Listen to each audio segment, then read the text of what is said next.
xotiningni odam o'rnida ko'rmasang, doim masxara qilsang. O'zi ham bu qadar semirib ketgandan keyin nima qilay, oyi? Xo'p. Ayol kishi degan unda o'ziga qarab yurish kerakmi? Hech qaysi o'rtog'imning xotini bunaqa semiz emas.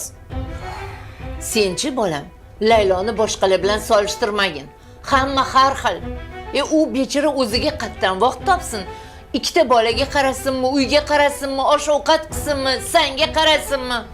Tag'in ham bechorachi mana shifokorga borib, fitnessga qatnadi, harakat qildi-yu o'zi ham. Xo'p, nima bo'ldi?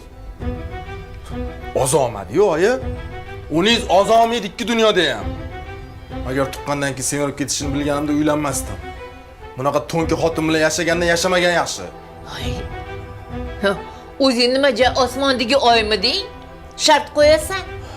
Xo'p, oyi, men erkak kishiman. Erkak kishiga yarishaveradi. Lekin ayol kishi sal bo'lsa ham ozg'in bo'lmaydimi? Seni mana shunaqa xudbinliging, o'zingni katta olganing uchun ham ajrashishga bergan kelinim. Ajrashsa ajrashib yo'q ketmaydimi? Onasi o'pmaganiga uylanaman. Bekor aytibsan. Uylanaman, oyi, kerak emas menga unaqa to'nka xotin. Bas qil. Bugunoq borib kechirim so'rab xotiningni olib